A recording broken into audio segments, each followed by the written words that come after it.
여러분이 이렇게 교회에 오시는 게 얼마나 귀한지 몰라요. 문 앞에 있는 교회도 텅텅 비었는데 이 먼 길 산길을 찾아오신 여러분은 특별한 축복이라고 믿습니다. 그래서 옆에 계신 분을 존중하는 마음으로 다시 한번 인사하세요.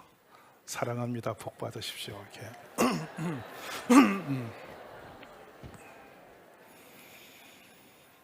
이제 고린도전서의 12장에 보면요, 형제들아 신령한 것에 대하여 나는 너희가 알지 못하기를 원하지 아니하노니 하면서 우리 성도들을 하나님이 부르시고 각자 달란트대로 목적에 의한 일꾼으로 세우셨는데 거기에 다 하나님께서 성령과 함께 은사를 주셔서 그 은사에 맞는 사역자로 세우셨음을 선언하세요. 근데 그를 그리도는 한 몸이 되었고 성령이 우리에게 오셔서 각자 나름의 그 달란트를 깨우게 해서 그 달란트를 통해서 우리 예수님의 몸을 세우게 하셨다는 것이거든요. 그렇다면 여기 계신 여러분 한 분 한 분이 타고난 달란트도 있지만 하나님이 주신 달란트가 있고 그것을 통해서 하나님의 나라를 세우는 일에 쓰여지기를 원하시는 거예요. 근데 그 은사는 너무 다양해서 각자 본인도 모르게 쓰여지는 것도 많고 때로는 특별하게 보여지는 은사도 있어요. 그래서 단순히 그걸 떼다 은사론으로 쓰지 마시고 은사는 우리의 자랑거리가 아니라 주의 나라를 세우기 위해서 사용하시는 방편이에요.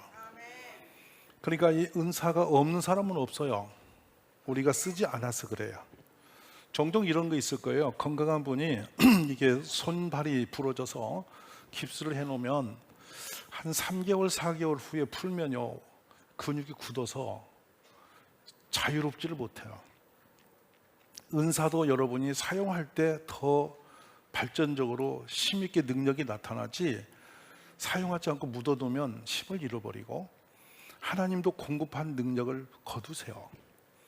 그러므로 우리 각자가 주의 나라에 어떤 역할을 해서 유익을 줄 수 있을까? 내가 부름받은 이 자리에서 뭘 할까? 이것을 깊이 생각해 보시기 바라요. 특별히 교회에서 맡겨주신 사명이 없다면, 느끼지 못하신다면 죄송하지만 한 주에 3명만이라도 이웃의 교인들에게 전화 좀 하세요. 전화도 큰 거 아니에요. 아침은 잘 드셨냐? 집에는 별일 없냐? 제가 옛날에 그 전도한다고 부산에 있는 그 모르는 아줌마예요. 아줌마하고 제가 차 속에서 귤 먹으라고 했다 둘이 싸움이 나갖고 나중에 이제 부산역에 가서 커피를 마시고 전화번호를 주고받았어요. 이제 종종 전화를 했죠. 별일 없냐고. 그랬더니 나중에 막 화를 내는 거예요. 왜 자꾸 남을 물어보냐고. 별일 없냐고 문안 인사하지 않냐고 그랬더니 그게 그렇게 무서웠대요. 공포스러웠대. 별일 없냐 별일 없냐 이 말에 너무 놀래갖고 공포가 느껴져서 교회를 갔다는 거야. 무슨 말 아세요? 바로 그거예요. 그러니까 그것도 은사야. 여러분이 전화 한번 돌리는 것도 한 영혼을 살리는 일이지, 한 주내 성도하고 선을 끊고 그냥 아무하고도 교제도 없이 교회를 나온다는 것은 매우 그 불량한 성도예요. 오늘 좀 옆에 분하고 저 좀 챙겨주세요. 인사 좀 하세요. 저 좀 챙겨주세요. 할렐루야. 서로가 이렇게 그렇게 돌보면서 일어나는 것이 교회예요. 그래서 고린도전서 12장 2절로 3절 보면 이제 우리의 2절로 3절에 보면요, 우리를 제가 쉽게 풀어드릴게요. 여러분이 더 잘 알겠지만 여러분이 이방인이었을 때는 말 못하는 우상에게 이리저리 끌려다녔다. 예수 안 믿는 사람도 바빠요. 할 일도 많고. 근데 이 사람들이 우상 숭배하는 데는 열정을 내고 있어요. 여러분 그 절에서 천일기도 있는 거 아세요? 교회에서 천일기도 하면 여러분이 시험 들 거예요. 근데 절에 가서 그 돌을 깎아놓은 그 부처상 앞에서 천배도 드리고 천일기도도 해요. 천일기도가 얼마나 걸리는 거냐면 3년이 넘어요.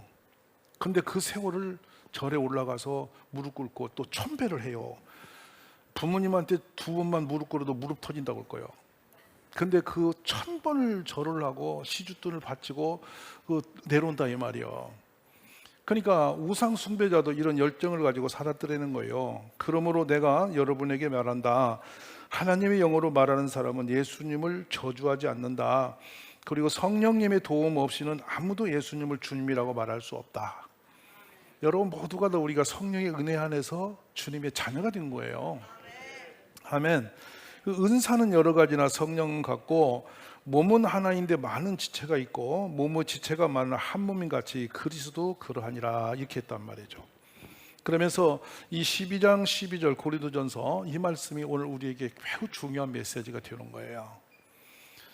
저희는 여러분이 우리 몸으로 비유를 하니까 포지션을 정했어요. 손이 되는 사람도 있고 팔이 되는 사람도 있고 다리가 되는 사람도 있는 것처럼 하나님은 여러분을 다 이렇게 활용해서 서로 이렇게 어울리게 해서 필요한 것을 하게 하심으로 교회를 세우신다는 거예요. 아멘이세요? 그러므로 교회를 향해서 하는 일은 하늘에 상급이 있는 일이에요. 믿으시면 아멘 하세요. 그 여러분의 삶에 복이 되는 이름을 믿으시기 원합니다. 그래서 우리는 이제 고린도전서 12장 13절 보면 우리가 유대인이나 헬란이나 종이나 자유인이나 다 한 성령으로 세례를 받아 한 몸이 되었고 또 한 성령을 마시게 했다. 몸은 한 지체뿐 아니요 여럿이었다 이렇게 말해요. 우리는 주님의 지체로서 택함을 받은 사람이에요. 어제 표본을 보면서 제가 늘 회개하는 부분이 있는 것은 좀 더 탁월했으면 좋겠다. 우리 성도가 더 뛰어났으면 좋겠다. 막 이런 생각을 늘 하고 욕심을 냈어 목사가. 근데 성경을 보니까 모질한 사람만 불렀다는 거야. 할렐루야. 많이 부족한 사람만 택했대. 하나님이 꼭지점에 있는 위대한 사람을 부르신 적이 없다는 거야. 그러니까 교회는 다 모질의 사람끼리 모인 거더라고. 옆에 분 인사하세요. 모질해서 감사합니다 이렇게 하세요. 이게 우리들이라고. 세상은 다 이렇게 꽃처럼 아름다운 사람만 찾아가는데 교회는 허물이 많은 사람만 부르시더라는 뜻이에요. 안전하고 온전한 사람이 없어. 그러니까 옆에 분이 실수한다고 모질하다고 나만 못하다고 흉보지 마. 당신도 모질한 사람이야. 그 나중에 보니까 모질하니까 남을 탓하더라고. 지가 모질하니까. 그러니까 너무나 그렇게 세상에서 머리가 안 됐다고 고민할 것도 없고 택함 받은 것이 축복이에요. 우리를 부르신 이유가 있는데 사도행전 1장 8절에 걸려요. 이 1장 8절을 못 외우는 사람이 없어요. 그렇게 안 살아서 그렇지. 맞으시면 아멘이에요. 한번 읽어볼래요? 자, 오직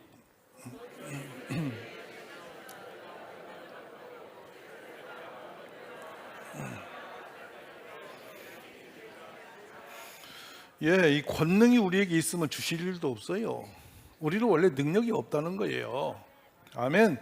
그러니까 능력 있는 사람인 줄 알고 결혼했더니 능력 없다고. 아니요, 잘 본 거예요. 능력 없었어요 원래.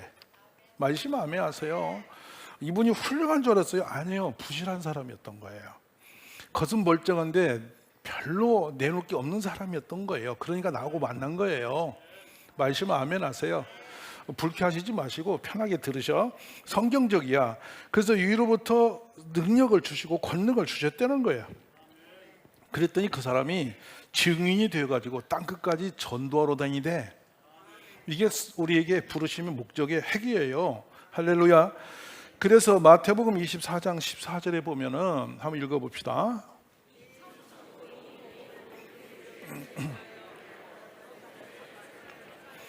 이어서 이사야 49장 6절이죠.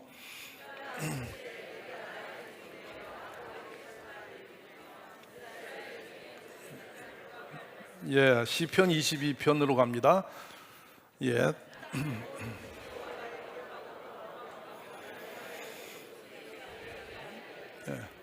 여러분이 이제 주변의 사람을 자꾸 만나고 사귀고 이렇게 섬겨야 할 이유가 여기 있는 거예요. 예수님이 섬기라는 것은 우리의 헌신적인 삶을 통해서 많은 주변 사람이 행복해지기를 원하는 거거든요. 감동을 주는 거거든요. 섬기면 참 감동된 거예요. 이런 감동으로 역사가 일어나는 거예요. 그러므로 이걸 통해서 영혼 구원하는 데 여러분이 쓰여지기를 주의 이름으로 축원합니다. 근데 그 일을 위해서 우리 한 사람 한 사람을 다 부르셨다는 거예요. 근데 한번 물어볼게요. 주님이 언제 부르셨나요? 기억은 하세요? 이 부르심은요, 어느 날 아주 초라한 일상 속에서 그냥 우연히 부르는 경우가 너무 많아서 놓쳐요. 잊어버려요. 때로는 주님이 어떤 사명을 맡기시는 것도 뭐 엄청난 이벤트를 통해서 맡기는 경우는 거의 드물고요. 조용히 그냥 우연히 작은 말로 이렇게 통해서 이렇게 불러서 쓰게 하세요.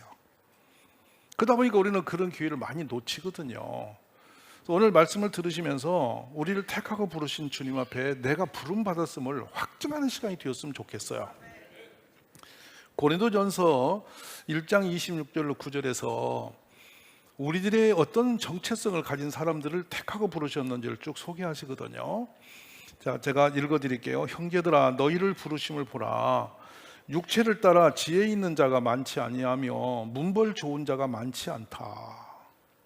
문벌을 따라서 옛날에 이렇게 그 가문의 역사를 따라서 위치가 정해진 시대예요. 근데 교인은 별로 탁월한 문벌자가 없더라는 거예요.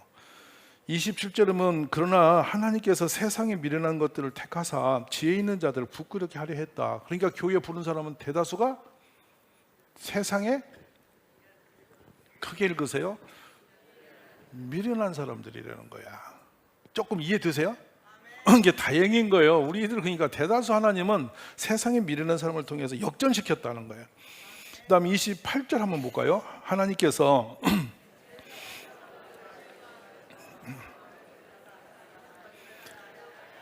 대단히 중요해요. 천하고 멸시받고 없는 사람들을 택해서 이 유능하고 지혜로운 자들을 멸하게, 패하게 하려고, 이겨먹게 하려고 했다는 거예요. 이게 왜 그렇습니까? 하나님이 좀 뛰어난 사람을 고르시지 그랬어요. 했더니 29절 답을 주세요. 이는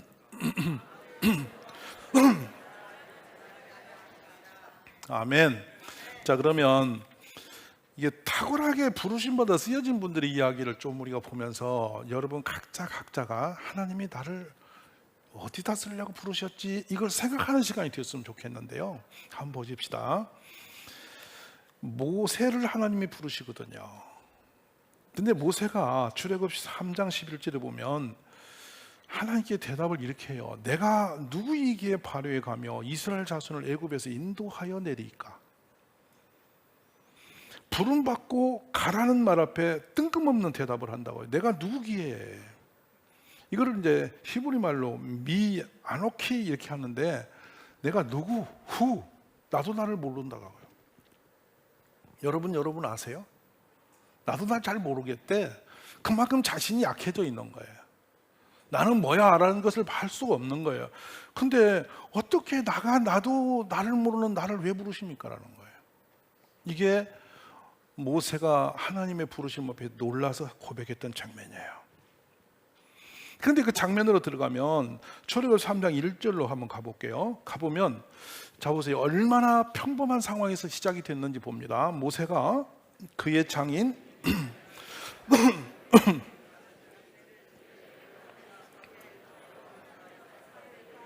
그냥 어느 날 자기 것이 아니에요. 그냥 자기의 장인 미디안의 제사장 이드로의 양떼를 몰고 그냥 가는 거예요. 어느 날. 그런데 이들에 보면 여호와의 사자가 나타납니다. 사자가 나오는 불꽃 안에서 그에게 나타나시니라. 그가 보니 떨기나무에 불이 붙었으나 그 떨기나무가 사라지지 아니하는지라. 아멘. 떨기나무는요, 아무리 오래 놓아둬도 제목이 되지를 않아요. 쓸모가 없어요. 건불에 불과한 거예요. 하나님이 나타나면 백양목 대단한 곳에서 나타나시면 얼마나 멋있겠어. 근데 이렇게 초라한 곳에 불꽃처럼 펄펄펄 타는 불이 있는데 가서 불이 다 타고 없어지지 않고 계속 불만 있고 떨겨나면 그냥 있는 거예요. 그게 기적이에요. 그래서 모세가 다가간다니까. 그랬더니 그 속에서 모세야 모세하고 자기 이름을 불러. 세상에서 광야에서 양치던 40년간 양만 몰고 다니는 이 모세를 불러줄 사람이 아무도 없어. 세상이 나를 알아보는 사람이 아무도 없는 거라고. 근데 하나님만 아셔. 아멘. 그러니까 봐봐, 옆에 계신 분이요, 누군지 아세요? 살아갈수록 모를 인생이에요. 근데 주님이 아신다니까. 그래가지고 주님이 필요해서 부르셨다니까. 그래서 이 놀라운 일이 일어난 거예요. 아멘이세요? 그러니까 뭐 이 믿음이 좋아서 부른 것도 아니거든요. 얼결에 부름 받은 거예요 지금. 맞으시면 아멘 하세요. 이에 모세가 이르되 내가 돌이켜 가서 그 큰 광경을 보리라. 떨기나무가 어찌하여 타지 않는고. 우리는 보편적 상황 이상에 있는 것만 호기심을 가져요. 호기심을 가지고 갔는데 그 사절에 보면 거기서 부르신다니까요. 한번 읽어봅시다요. 여호와께서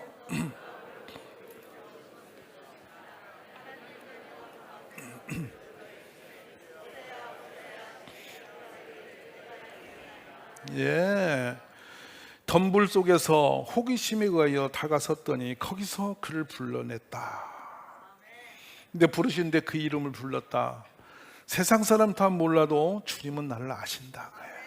얼마나 놀라운 부르심인지 모르겠습니다. 그래서 흔해 빠진 떨기나무 속에서 그러나 불은 꺼지지 않고 하나님의 은혜는 언제나 약한 곳에 강하십니다.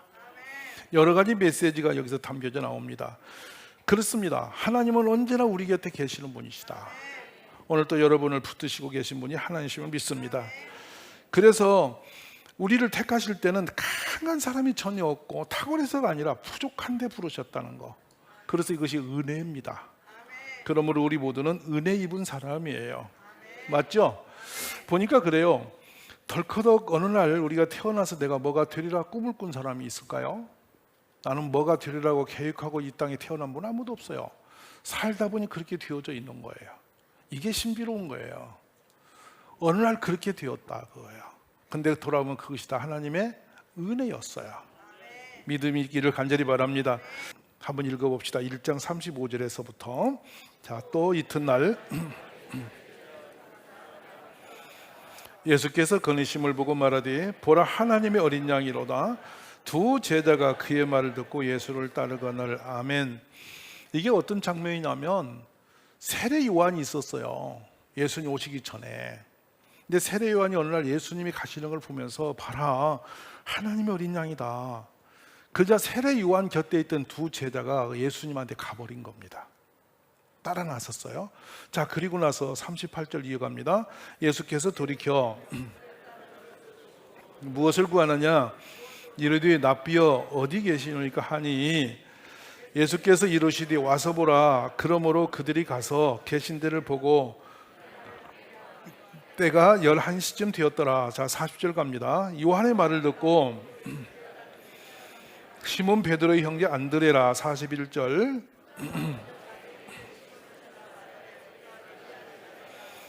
데리고 예수께로 오니 예수께서 보시고 이르시되 내가 요한의 아들 시몬이니 장차 개바라 하리라 하시니라. 이 시몬이 누구냐면 베드로예요. 동생이 어느 날 예수님을 소개했다 이 말이에요. 자, 우리도 똑같죠. 어느 날 누군가에 의해서 부름을 받은 거예요. 갑자기 부인이 교회 좀 나가달라고 또 해서 잡혀오신 남편도 계시고. 맞아요 안 맞아요? 친구가 그렇게 말해서 학교 선생님이 불러서 뭐 다양한 상황을 통해서 주님 우리를 부르셨다는 뜻이에요. 부르신 다음에 그냥 놔두질 않습니다. 그 다음이 정말 중요한데요. 한번 보세요. 4장에 보면 마태복음 18절에서 봅니다. 갈릴리 해변에 다니시다가 그의 형제 안드레가 바다에 금을 던지는 것을 보시니 그들은 어부라. 말씀하시되 나를 따라오라. 내가 너희를 사람을 낳은 어부가 되게 하리라 하시니 그들이 곧 그물을 버려두고 예수를 따르니라. 여러분, 베드로가 이렇게 너희를 사람을 낚는 어부가 되게 하리라고 이렇게 하실 때 그 목적을 알았을까요? 이게 뭔 말인지 이해가 됐을까요? 전혀 모르고 따라 나선 겁니다. 그냥 예수님이 부르기가 갔는데 이 사람이 그냥 부름을 받았는데 어떤 식으로 부름 앞에 반응을 했는가가 중요해요. 이게 베드로와 우리의 차이점이거든요. 자, 22절 봅시다. 그들이 뭐뭐 버렸대요? 배와 아버지. 앞에 20절에는 그물을 버려두고. 그래서 제가 우리는 그냥 배를 안 갖고 있으니까 배를 버렸든지 엎었든지 상관이 없어. 여러분은 배를 가진 적이 없어 잘. 그런데 이 당시에 배값이 얼마 줄까를 계산하면 또 관심이 가겠지. 그렇죠. 당시에 베드로가 고기 잡던 배들을 78년도에 그 호숫가에서 그 당시에 배가 발견됐어요. 뻘 속에서. 그래서 배 사이즈를 보니까 15명 정도 탈 수 있는 배였어요. 연장 도구가 시원찮으니까 통나무로 엮어서 물이 안 새게 만드는데 너무 정교한데 그 공들인 게 너무 어마어마한 거야. 배가 그대로 드러났는데, 근데 그 배값을 추산해 보니까 약 4억 5천쯤 이쯤 되는 당시의 값으로 치면, 그러면 어부가 3억 5천의 배를 갖는다는 것이 쉬웠게요, 어렵게요? 본인의 힘으로 배를 가질 수 있었을까요? 도저히 불가능한 거예요. 우리가 계산이 되죠. 자기 능력으로 돈을 어느 정도 재산을 구축할 수 있는 부분이 있고, 내 심양이 그 어떤 것에 의해서 갖는 재산이 분포도가 다른 거죠. 근데 베드로가 갖고 있는 배는 아무리 생각해도 베드로의 능력으로 살 수 없는 배를 가졌던 거예요. 이해가 되시죠? 그 어마어마한 배를 지금 가지고 있었고, 그물이 또 뭐냐면, 그때 그물의 재료를 보니까, 여러분 그거 아는지 몰라요. 그 피라고 그래서 그게 뭐냐면 대마초의 원료 나무, 그런 게 있거든요. 이렇게 커요. 한 2m 50씩 커요. 근데 껍질을 벗겨서 그거를 비벼가지고 가볍게 비벼서 실을 만들어 그걸 엮어서 금으로 쓴 거예요. 근데 이게 좀 비싼 게 아니야. 인건비가 엄청 들어가니까 엄청 비쌌던 것인데, 이것도 값이 어마무시해. 근데 당대의 아버지를 버렸다는 것은 이건 보통 사건이 아니에요. 이 모든 것을 일시에 놓고 예수님이 부른다고 그냥 덜렁 따라 나선 거예요. 이게 베드로는 어떤 사람이냐면 즉흥적인 사람이에요. 끝까지 그 성품을 가지고 헤매고 다녀요. 우리 교회도 그런 분 많이 계시죠. 성질이 막 불같이 급한 분이 있어요. 근데 뒷끝은 없어요. 지푸레 꺼져요. 맞아요, 안 맞아요? 어떤 분은 성질 안 낸 것 같은데 오래 곱씹고 껌 씹고 계셔요. 또 그런 분도 계셔요. 이 다양해요. 근데 항상 교회도 보면 성질이 급한 사람이 사고는 저질러. 근데 또 그것도 욕 같은 사람이 나와서 마무리를 해요. 그렇게 조화가 이루어져 있어. 이 교회 참 재밌는 곳이에요. 누가 그냥 어질러 놓으면 누가 또 치우러 가고 이러는 거예요. 그러니까 다 달란트가 달라. 근데 서로가 그렇게 어울려서 작품이 되는 거예요. 하여튼 베드로는 성품이 무지무지 급한 사람이에요. 그러니까 오직하면 배고 뭐가 다 때려치고 그냥 바로 나서버린 거야. 나중에 보니까 장모님까지 모시고 갔어. 이게 베드로 성품이에요. 여러분 교회 나올 때 집 팔고 논 팔고 온 사람 없잖아. 몽땅 때려치고 나타난 사람인데, 이게 베드로의 성품인데요, 세상으로 보면 매우 불완전한 사람이에요. 이런 남자 만나면 여러분 평생 고생해. 무슨 말 알아? 앞뒤 안 가리고 뛰어들면 뒷감당 할 수가 없어. 근데 베드로는 이렇게 사고를 친 사람입니다. 근데 그 베드로가 시간이 흘러가면서 계속 변하는 게 아니라 사고를 계속 쳐요. 무슨 말 알아듣겠어요? 이 설교를 들을 때 여러분 주변에 떠오르는 인물이 있을 거예요. 지 승질값에 인생 휘젓고 다니는 사람 많이 있어요. 근데 보세요. 아버지도 버리고 배도 버리고 그물도 버리고 덜렁 따라 나섰어요. 대책이 있나요? 없어요. 예수님이 어떤 희망적인 기가 막힌 그림을 주셨나요? 그것도 없어요. 미래에 살 길은 있나요? 아무 대책도 없이 대안도 없이 그냥 부른 거예요. 근데 왜 갔냐? 우리 예수님은 모든 걸 책임지는 분이다. 믿으시면 아멘 하세요. 기가 막힌 분입니다.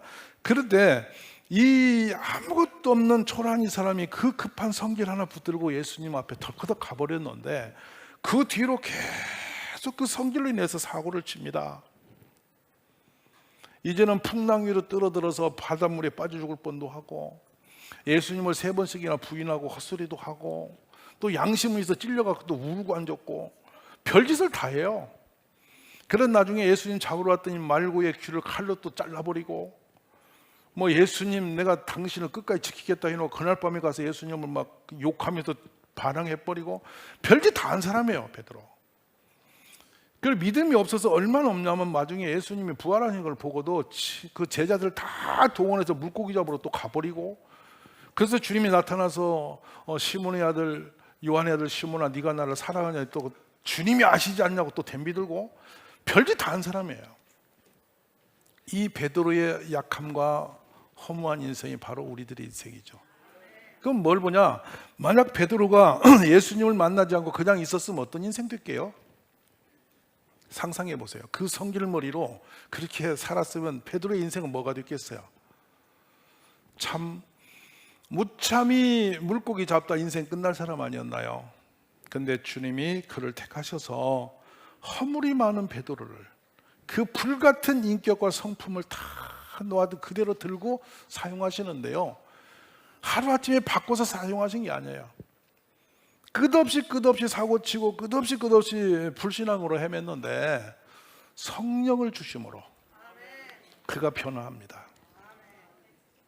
변하고 나니 얼마나 놀라운 세계가 보이냐면, 이제는 그 겁이 많던 베드로가 담대한 용사가 되어요. 길에 나가서 예수님을 증거합니다. 3,000명이 그의 설교를 듣고 감동을 받아요.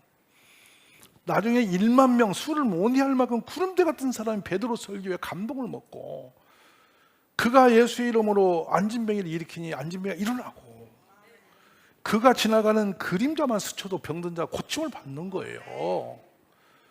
예수님을 만나고 난 뒤에 베드로는 완벽한 놀라운 기적의 사람이 돼요. 할렐루야. 저는 이 가운데 계신 여러분 모두가 그렇게 되기를 원합니다.